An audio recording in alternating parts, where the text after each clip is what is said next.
대선을 40여일 앞두고 여야 대선 주자들의 정책 행보도 빨라지고 있습니다. 민주당 이재명, 국민의힘 윤석열 후보는 나란히 가상자산 정책을 내놓으면서 맞대결을 벌입니다. 국회로 가보겠습니다. 최하영 기자. 네, 국회입니다. 네, 오늘 이재명, 윤석열 후보 모두 가상자산 정책을 내놓는군요. 네, 먼저 이재명 후보 잠시 뒤 가상자산 4대 거래소 대표와 현장 간담회를 합니다. 가상자산 전문가들과 업계 현안을 듣겠다는 취지인데요. 이 가상자산 거래의 안전성과 투명성을 높여 투자자를 보호하겠다는 점을 강조할 전망입니다. 또 앞서 소확행 1호 공약으로 가상자산 과세 1년 유예를 약속한 만큼 이 부분도 거듭 밝힐 것으로 보입니다. 오늘 국민의힘 윤석열 후보도 코인 투자자 표심 공약에 나섰습니다. 이 가상자산 개미 투자자 안심 투자 공약을 발표했는데요. 먼저 코인 투자 수익에 대한 과세 기준을 현재 250만 원에서 5천만 원까지 상향하겠다고 약속했습니다. 또 시세 조정이나 작전 등 부당 거래 수익은 사법 절차를 거쳐 전액 환수하겠다고 밝혔습니다. 네, 후보들 모두 정책 행보에 집중하고 있는 상황인데요. 당 내부에서는 반발에 부딪힌 표심을 어떻게 잡을지 고심하고 있다고요? 네, 먼저 민주당은 불심 달래기가 우선 과제로 떠올랐습니다. 지난해 국정감사에서 정청래 의원이 해인사 문화재 관람료를 통행세라며 봉이 김선달에 비유해 불교계 반발을 샀는데요. 송영길 대표를 비롯해 민주당 지도부가 여러 차례 사과하고 또 조계종도 찾아갔지만 쉽사리 풀리지 않는 분위기입니다. 그런데 발언의 당사자인 정청래 의원이 이재명 후보의 뜻이라며 자진 탈당을 권유받았다고 주장해 논란이 되고 있습니다. 정 의원은 SNS를 통해 이른바 이재명 후보의 핵심 관계자 이핵관이 찾아왔다며 이같이 밝혔는데요.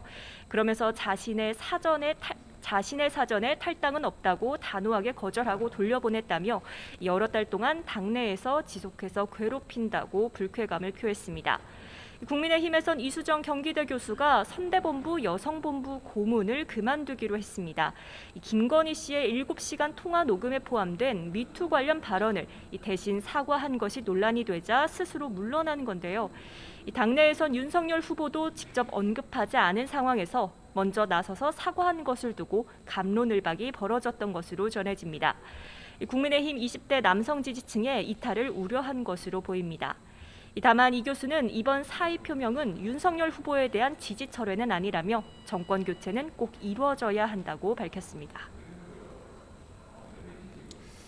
네, 이재명, 윤석열 두 후보가 설 전에 TV 토론회 하기로 했는데 날짜 두고서 신경전이 있었습니다. 오늘 다시 협상한다고요? 네, 조금 전 10시부터 민주당 박주민, 국민의힘 성일종 의원이 논의에 나섰습니다.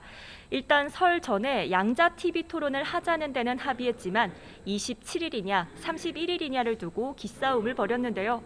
이에 민주당은 국민의힘과 방송사 입장을 파악해 결정하겠다는 입장이고 국민의힘은 되도록 많은 국민이 볼 수 있게 설 전인 31일로 조정해보자는 생각입니다.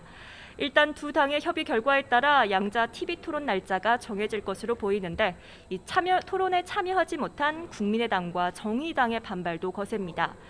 국민의당은 오늘 법원에 대통령 후보 초청 토론 방송 금지 가처분 신청서를 제출할 예정이고요. 앞서 정의당도 양자 토론을 막기 위해 법적 대응에 나서겠다고 밝혔습니다. 이런 가운데 정의당 심상정 후보는 노동 공약 행보를 이어갑니다.